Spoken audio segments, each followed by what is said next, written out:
All right, we are back with a new MLP video, and today we'll be ranking all of these Spike focus episodes in the show. And this was an interesting list for me to put together because I've talked in the past about how Spike is one of my favorite characters.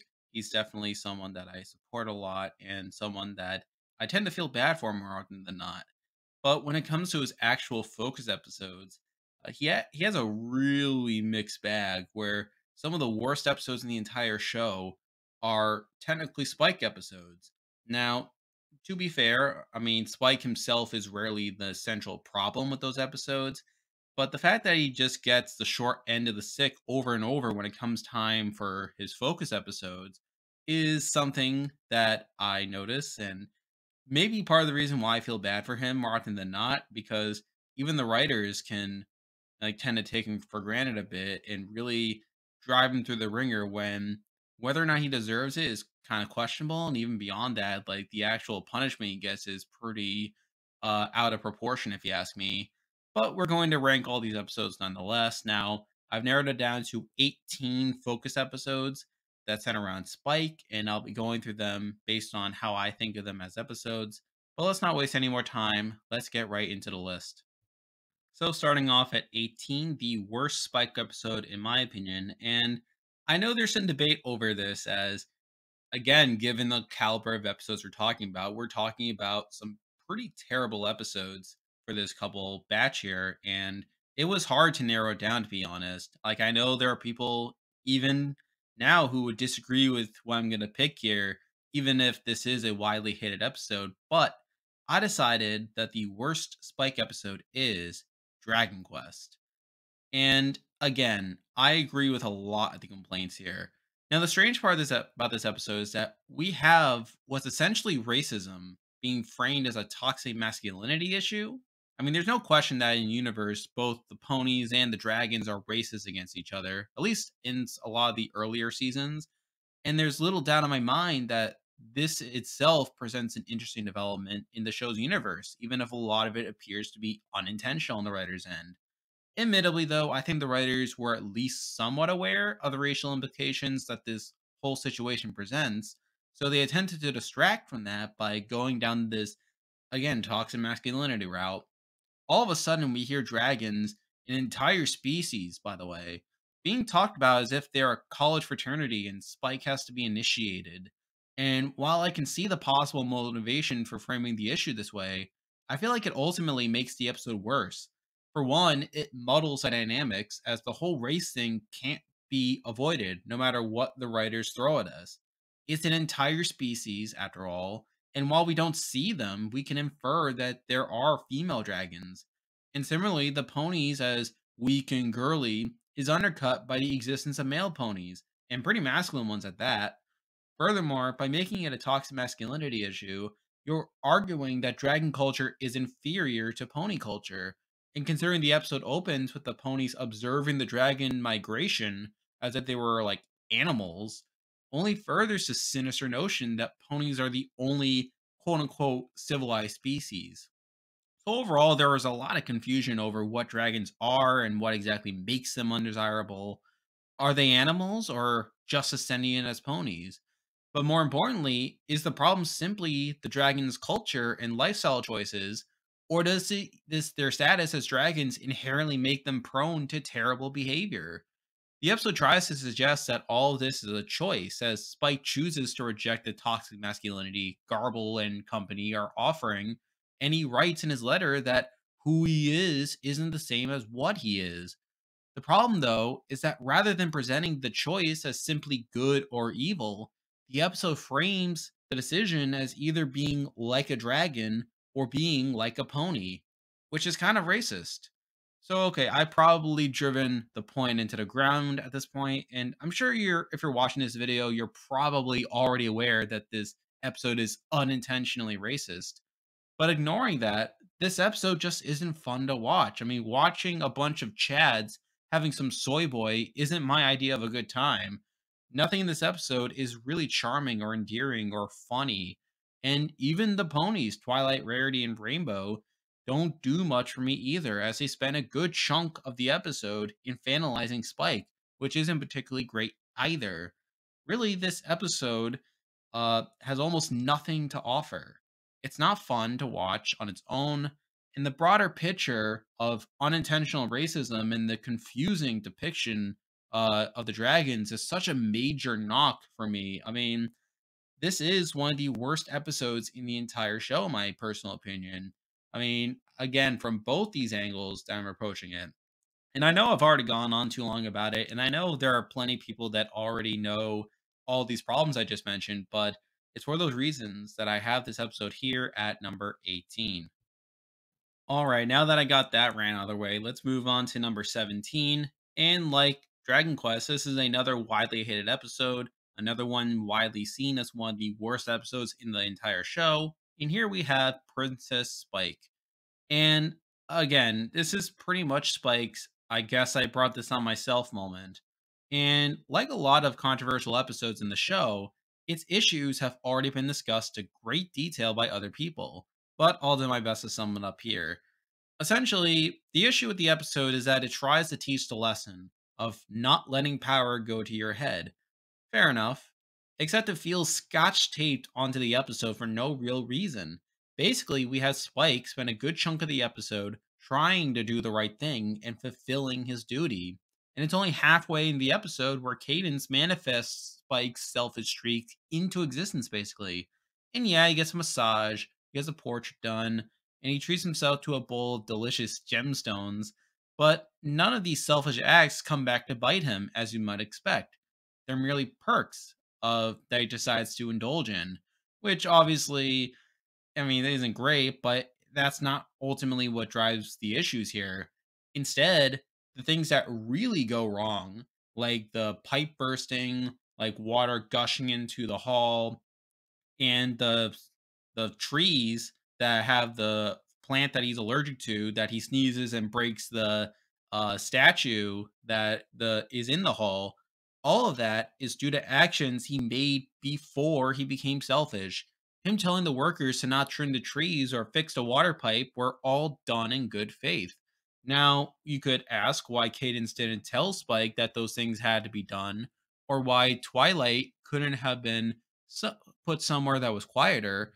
I mean, obviously those are issues, but not ones that I want to dwell on too much. I mean, again, it just makes the whole thing even more stupid. I mean, even him speaking on behalf of Twilight to settle disputes and wrap up meetings, while those did lead to problems, was also done in good faith, and probably something Cadence should have taken on or at least advised Spike on.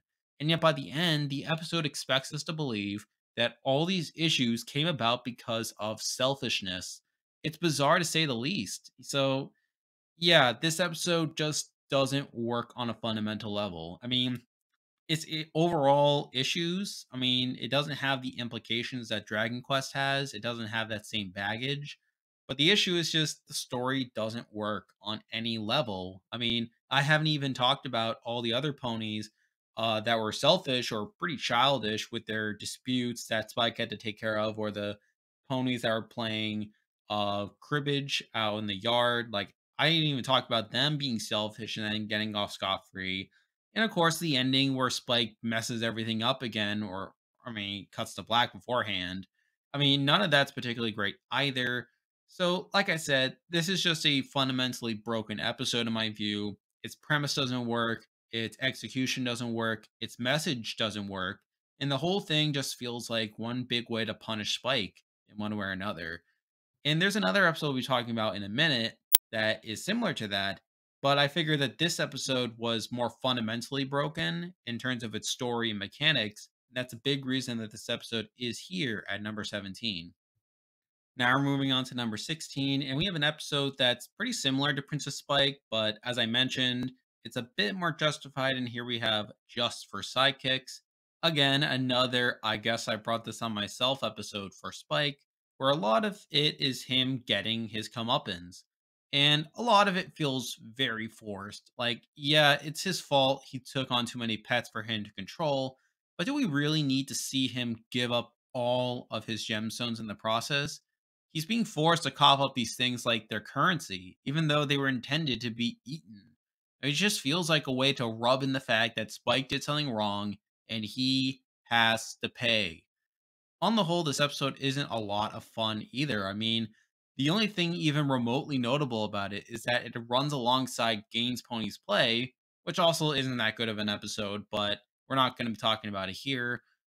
The main reason I have this episode above Princess Spike is Spike is at least being punished for things he did out of selfishness. Like, yeah, while he did take on more than he could chew, like at least the episode, like has a clear through line where he did these things for selfish reasons. He took on all these pets that he couldn't handle because he wanted gemstones that he could then bake into a cake, and then through that, because he took on more pets than he can handle, things get out of control, which then leads to him getting punished. So even though it was incredibly forced, where everyone just all of a sudden wanted gemstones in exchange for stuff Spike did or just to get information from him, at least I can understand the logic of Spike did something out of selfishness and he gets his consequence as a result.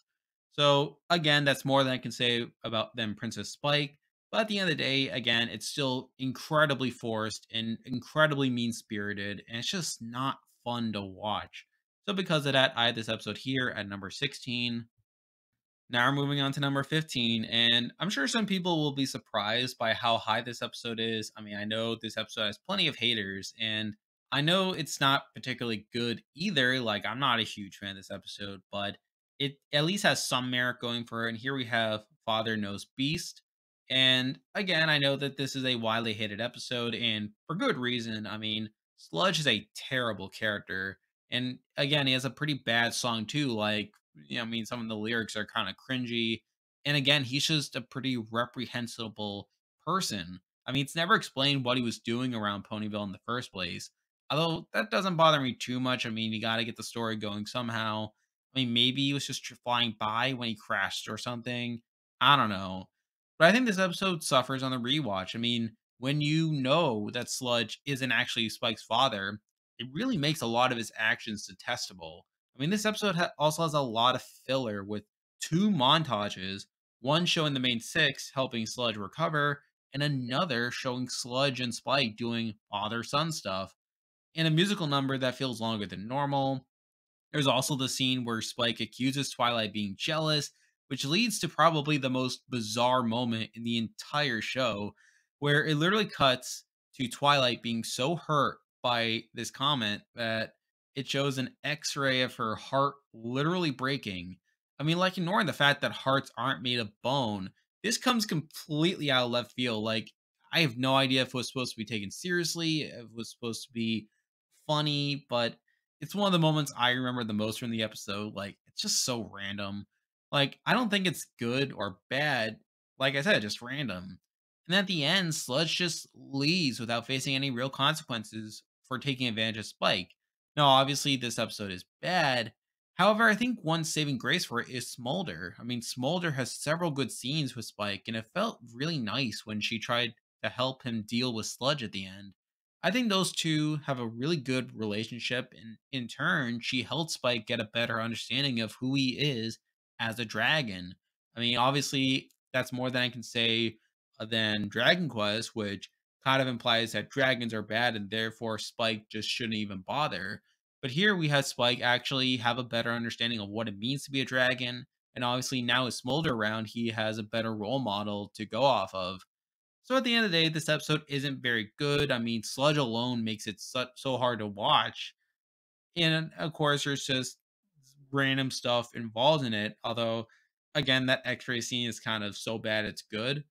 But it's really Smolder and Spike's relationship that propels this episode higher, at least a little higher.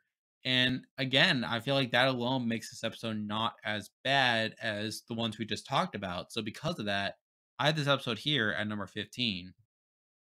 Now we're moving on to number 14, and we're kind of moving away from the really bad episodes, and we're just talking about episodes that are still bad, but ones that I don't have as many complaints about. And here we have Spike at Your Service.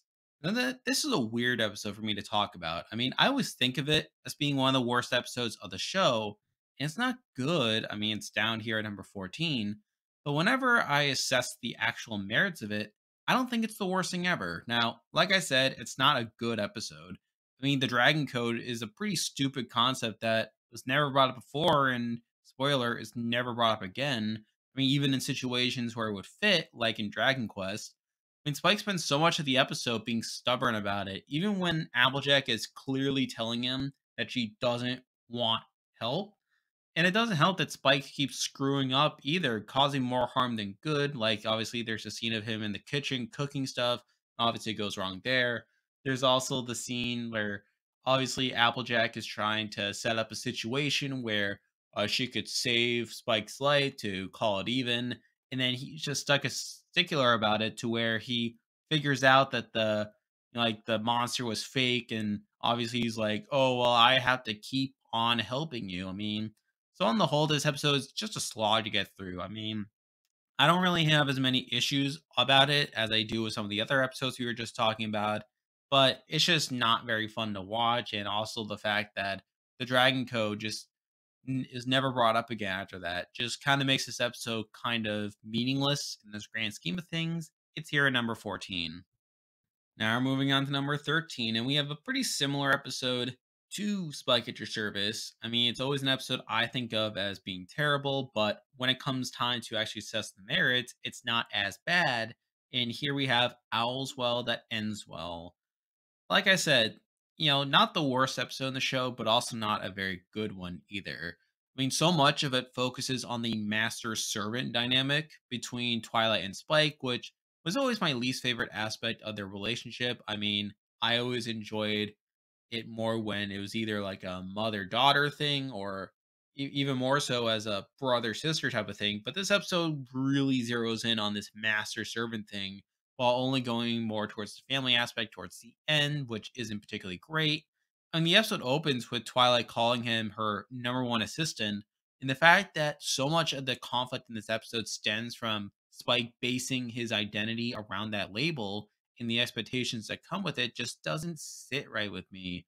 I mean, not helping the fact is Twilight being incredibly dense in this episode, not realizing how her actions are upsetting Spike. Like, she tells him that Owlicious is there to help her at night. Yet there are scenes of Owlicious doing chores during the day. And obviously, we see that play out. Spike gets upset about that, really works hard to try to make things work. And then Twilight just throws everything back at his face. I mean, at no point in the episode does she stop to consider why Spike is acting this way and just kind of expects him to immediately accept the fact that Aloysius is doing all these chores and possibly threatening his position as the number one assistant. I mean, when you base so much of the episode around the master servant dynamic, then you're kind of setting that up. And then, of course, yeah, the ending where Al like runs away after feeling like he's a failure, and then Aloysius kind of saves him at the end, and then Twilight finally comes around to realizing it. But again, it's just not particularly great. Just Twilight not realizing what's going on and just allowing this conflict to go on so long, and it's just not fun to watch. But again, compared to the other episodes we talked about, I feel like this episode doesn't hurt me as much or not hurt me, but doesn't like grind my gears as much. And because of that, I feel like 13 is a decent place for it, but I can't really put it too much higher. Now we're moving on to number 12, and we have a pretty bizarre episode to talk about. And it's a season 9 episode. It is Dragon Dropped. Now, like I said, this episode is just weird. I mean, essentially, it involves Rarity getting jealous at Spike for having character development, where obviously before a lot of his character is based around how useful he is to the rest of the main six. And obviously, he had a big crush on Rarity, and like part of it was Rarity, like kind of picking up on it, but not really reciprocating. Obviously, a lot of it was based around that. But here we have Spike finally like gaining his own identity a bit, where like he spends time with Gabby. Now, obviously, we got this before with like his friendship with Big Mac, which we'll be talking about later. But here, like we see it on full display, where Spike is going out his way to spend time with other people outside the main six, and we see Rarity getting upset about that. Now, part of the reason this episode is weird is because a lot of Rarity's like interest in Spike being around is more so that he can do stuff for her, like pick out gems or pick out fabrics, just being a servant. And it kind of reminds me a bit of Owls Well That Ends Well, where a lot of it seems to be centered around uh the master servant dynamic. And mind you, she does do stuff to win him over, stuff that he enjoys, even if it's not something that she enjoys particularly. She does at least lure him in. But obviously, once like Gabby gets mad at him, and they start spending time together. I mean, Rarity just goes back to doing what she was doing before, where it's like, find gems for me, tell me which fabric works out better. I mean, it's just kind of, I don't know, like, I'm not really on Rarity's side for a lot of it. And it doesn't help the fact that Spike is just very miserable during a lot of this. Like, you can tell, like, he has this really sad face. And, you see Gabby getting mad at him for not spending time with her. And again, it's just a boring montage. And yeah, like I said, Rarity is also creepy at points where there's obviously that moment where she's standing in his bed. Although her face is pretty funny. I mean, it's kind of emblematic of the animation style during season 9, where you can tell they were reusing assets from the movie, but I digress. Like I said, this episode's not great. I mean, again, part of it's not really fun to watch, like with Rarity just getting Spike over just to do chores for him and only realizing after that Spike is his own person and that he should be allowed to have a life outside just helping her all the time. And it's also cool seeing Gabby, in another episode. I mean, Gabby is a character I really like, even if this episode doesn't really handle her the best. And I feel like this episode doesn't really utilize her to the best of what I think the show can demonstrate. So, there are things I like about this episode, but at the end of the day, I feel like this is a mostly mediocre episode, and it's here at number 12. Now we're moving on to number 11, and I wasn't sure what to do with this episode at first. I mean, I knew I needed to rewatch it in order to properly assess it, but it's one that, while not too flawed, is one that I'm not a huge fan of, and it's Power Ponies. And this episode is okay.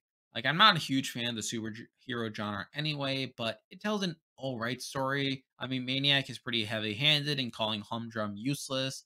They really beat that theme in. But even then, the episode doesn't go do that great of a job of propping at Spike either. I mean, the main thing he does is allow the main six to break free so that they can do most of the work.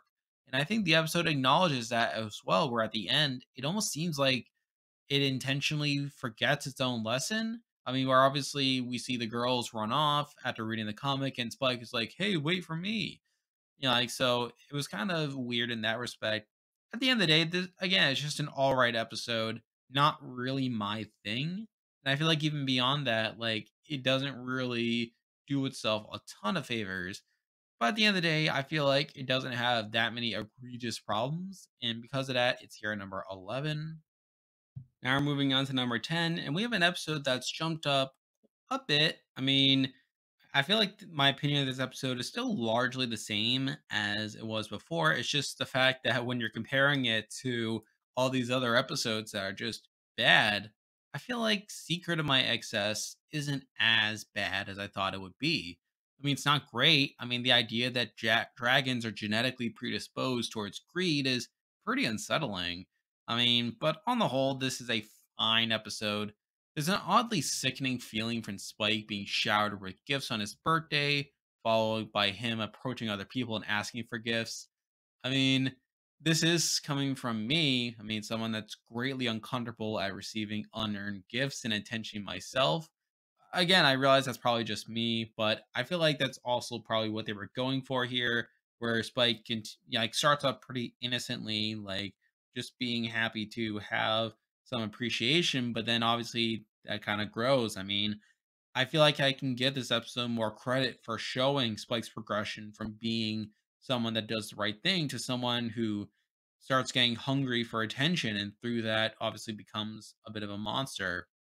Again, the genetic stuff doesn't really sit well with me. I mean, again, it only muddles the waters further over what dragons are in these early seasons. I mean, I already talked about that earlier, but I can accept it enough as a metaphor for greed that I'm kind of okay with it. Well, like I said, this episode just isn't great at the end of the day, but there is some good elements to it. And that's a big reason I have it here on number 10. Now we're moving on to number 9, and I debated between this episode and Secret of My Excess. I kind of went back and forth a bit, but I decided here at number 9 we have Sweet and Smoky. Another very weird episode, in my opinion. And in case you forgot, this is the episode that gives Garble a redemption arc. And it's so tacked on that I couldn't believe it was actually happening. Like, I get that this was the final season and they were trying to tie up as many loose ends as they could, but of all the villains this show has had, Garble was definitely not set up for a redemption arc.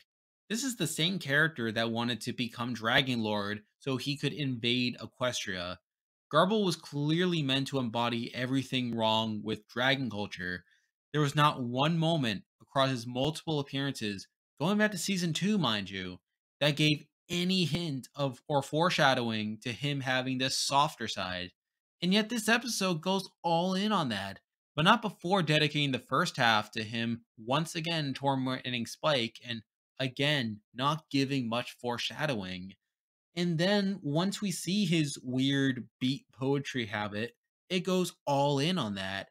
Now I know you could say that about other redemption arcs in the show, and I do have problems with those, but this one straight up feels unearned.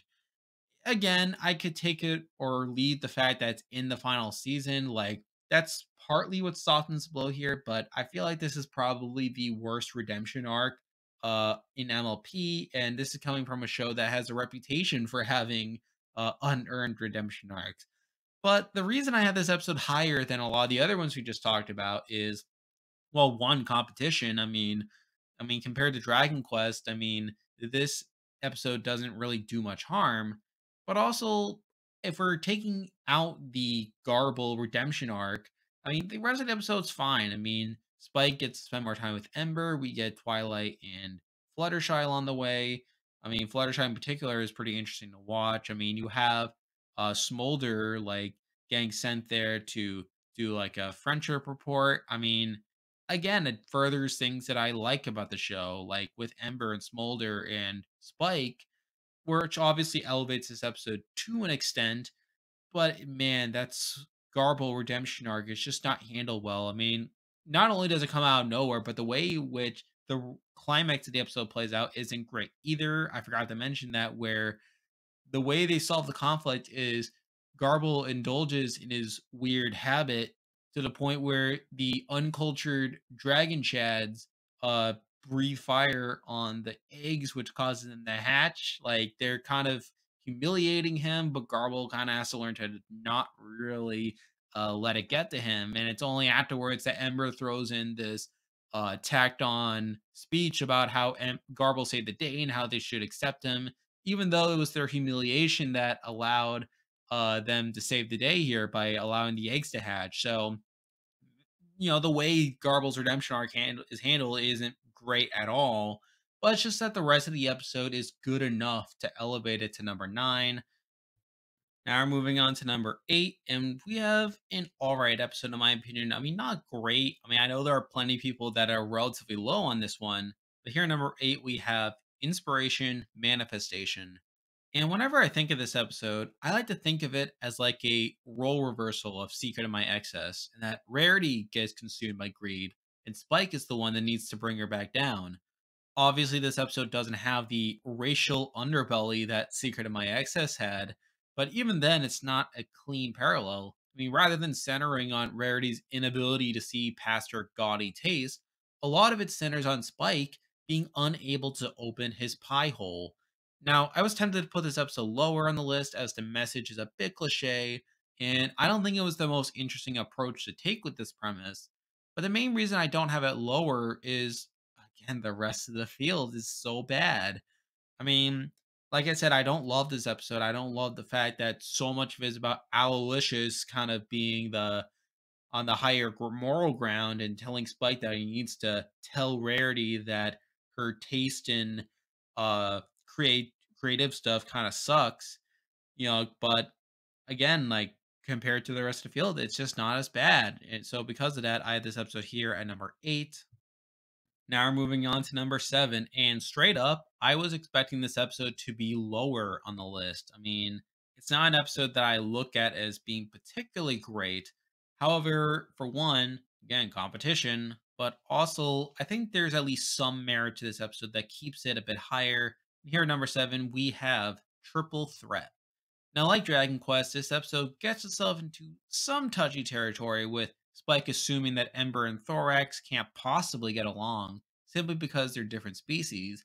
And while I could have done without this plot, for reasons I'll explain in a moment, I don't think it's as bad from a racial standpoint. I mean, taking out the fact that Ember and Thorax are different races, the conflict of Spike trying to keep them apart is tedious. It's one of those episodes where I'm just checking the clock, waiting for the inevitable moment where everything blows up. Also, of all characters, Spike should know better than to assume the worst of Ember and Thorax, who he not only knows pretty well at this point, but are also characters with storylines in previous episodes involving them breaking stereotypes. I mean, we'll talk about them later on this list, but with Spike's involvement in those episodes, he should know better. Now, while these are major flaws, as the story wouldn't happen without them, I think the episode has some decent comedy, especially with Ember. I mean, the last third, when Ember and Thorax finally bond and help each other, is a pretty nice scene.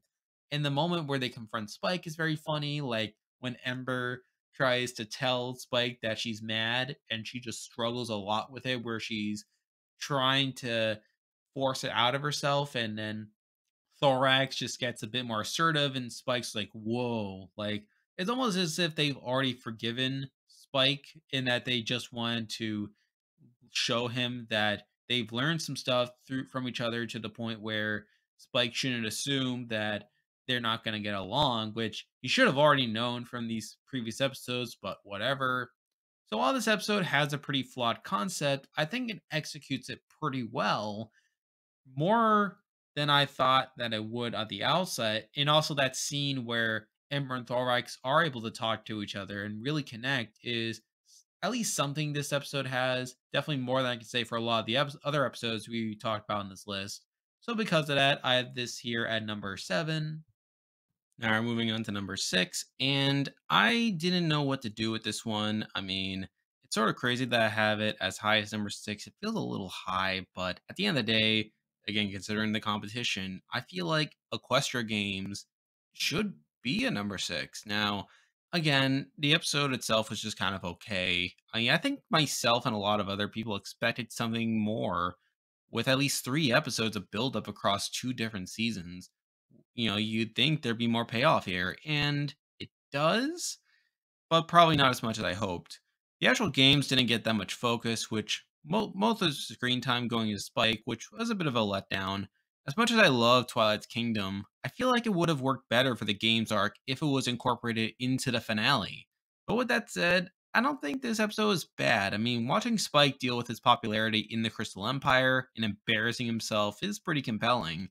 The Cloudsdale anthem scene is pretty funny, again, kind of cringe, but also one where I do feel bad for him. And then there's the ending where Spike builds back his confidence and saves the Empire again, which is great. So there is plenty of good stuff in this episode. However, I feel like a lot of the stuff that was set up in previous episodes meant to make this whole thing an arc was kind of underutilized a bit. I mean, obviously the CMC was underutilized. The whole Rainbow Dash and her team is pretty underutilized as well. I feel like the fact that so much of this episode focused on Spike was still a disappointment for me, and because of that, I have it here number 6. Now we're moving on to number 5, and I kind of already talked about this episode in a previous video, but whatever. Here we have Dungeons and Discords.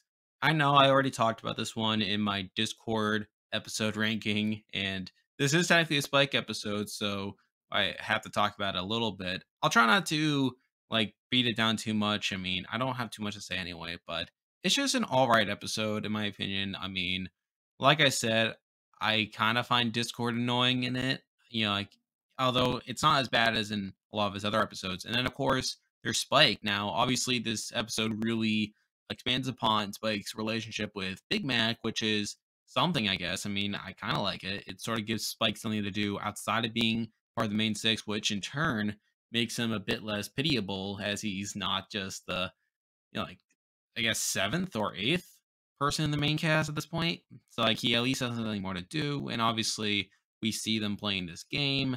Obviously, there's a bit of a falling out, but also a bit of a forced lesson at the end where Discord like upsets Spike to the point where he kicks him out, but then immediately feels bad about it and then just turns around and it's just kind of whatever. So like I said, it's this episode isn't too special at the end of the day, but considering the rest of the competition, it's sort of crazy that I have it here at number 5, but that's just where we're at this point. So because of that, I have it here.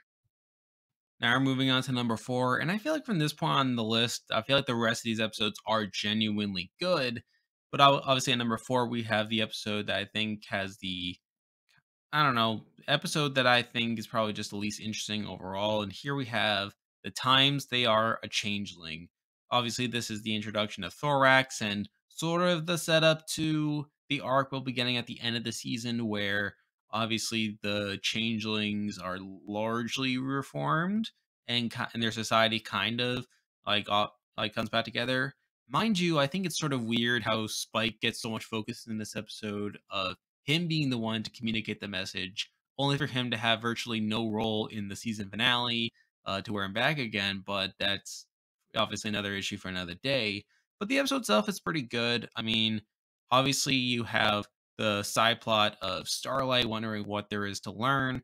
You know, and obviously, she's the one to learn by the end that changelings can change. And admittedly, I wish that the episode did focus a bit more on Starlight's own internalization, like the understanding that she should know better than to judge people as being evil when she herself has previously been evil. I mean, it's touched on a little bit, but certainly not as much as I would have liked.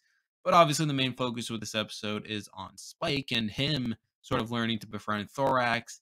Obviously, him trying to deal once again with his popularity in the Crystal Empire. That's sort of a big theme of the episode. And then him risking all that at the end. And I obviously he sings a song to where I don't know, like I always feel like the song was all right. Like I remember the first time I listened to it, like it was not great. I didn't have a great time listening to it. I feel like it just kind of felt like whatever. As time has gone on, I feel like my appreciation for the song has kind of gone up. I mean, it has some interesting visuals, and I think on the whole, it is a pretty impactful moment what Spike is actually doing there. Obviously, we see like Twilight in particular, her sort of coming around during the song, and then obviously her coming up afterwards and like sort of giving Spite a pat on the back. Obviously, that's all very nice. And of course, Thorax is also an interesting character as well. I find him interesting because on one hand, he is someone that genuinely wants to change.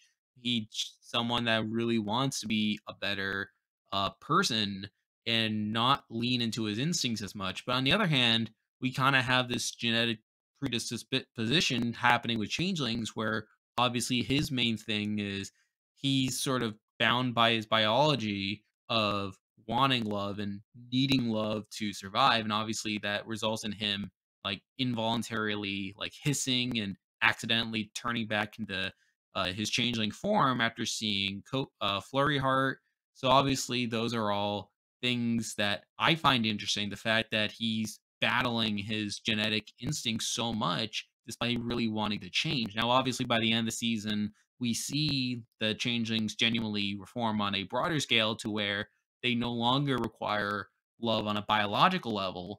But still, it's interesting seeing here just how Thorax is really trying to change Spidey's instincts and how those genetics that I talked about earlier are kind of getting in the way with that. I know I kind of complained in other episodes on the list about how dragons are predisposed towards greed, and obviously those aren't great qualities.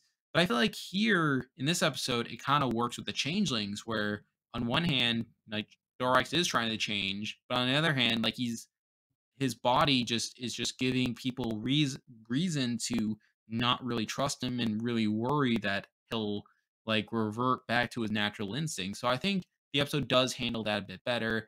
And I can't believe I've already gone on long enough about this episode, but there's just some great stuff going on here.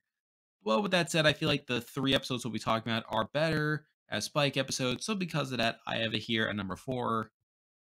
Now we're moving on to number 3, and I guess as sort of a spoiler alert, I already talked about this episode in a previous video. In fact, several previous videos, but here we have the Crystal Empire. Again, if you have already watched my two-parter ranking and even my musical episode ranking, you can go ahead and skip this part. But basically, again, I feel like this is a pretty solid episode on the whole. Obviously, there's a lot going on, definitely more than people give it credit for. This is sort of an underrated two-parter in the grand scheme of things, and I consider it a Spike episode because while it is a two-parter and a lot of it focuses on Twilight, this is obviously the first time that Spike saves the Crystal Empire. This is really what kickstarts his whole thing of being famous in the Crystal Empire. So I decided to include it as a Spike episode. But like I said, it was a pretty solid episode. Some good songs in it. Also some pretty good scenes. Even if that second part gets a bit slow at points, there are obviously some great moments as well. Especially that scene where obviously Twilight goes into Sombra's store, and obviously we had the whole worst fear segment, which has spawned all sorts of fan art and fan fictions about the other characters on the show seeing their worst fears as well.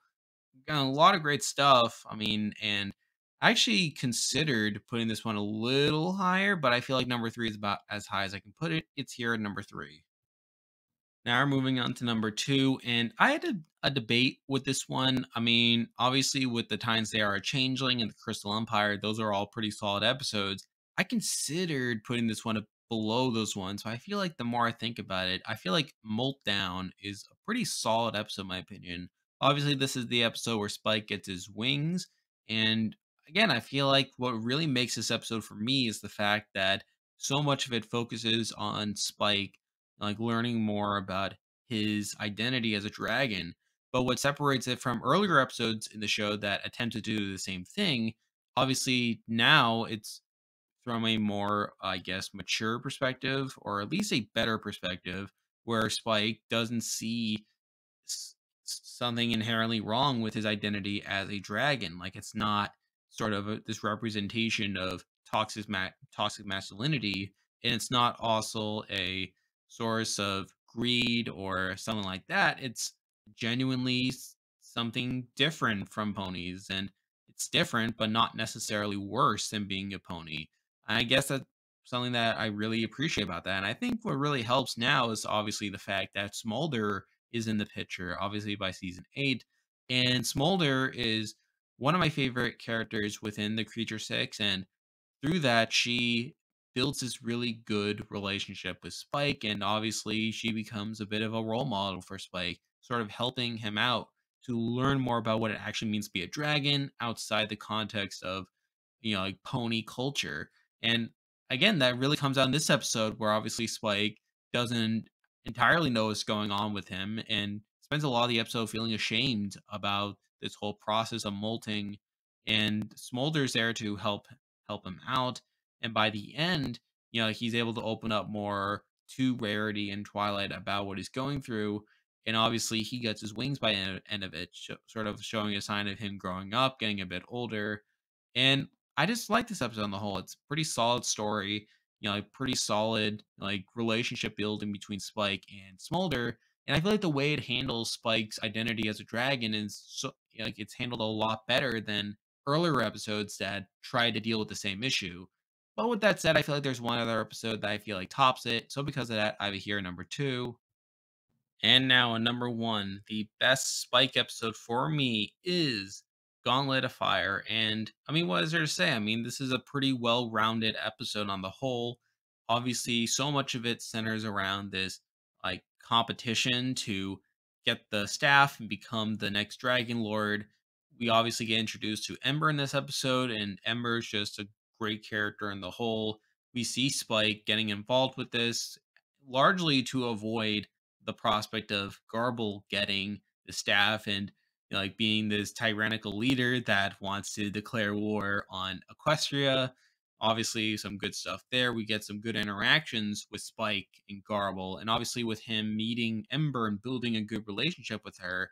It's just a fun ride throughout. Like him meeting Ember, Ember like learning to accept help from Spike, him sort of warming up to him, but also seeing some common ground as they're both relatively smaller dragons and therefore more likely to be seen as weak. And obviously, by the end, we get Ember like accepting the staff and becoming the next Dragon Lord. And obviously, Spike plays a major hand in that. And like I said, this is just a pretty solid episode for me. I don't really have too many complaints to say about it. And because of that, I have it here at number one. And there we go. That will do it for this video. If you like this content, be sure to like and subscribe.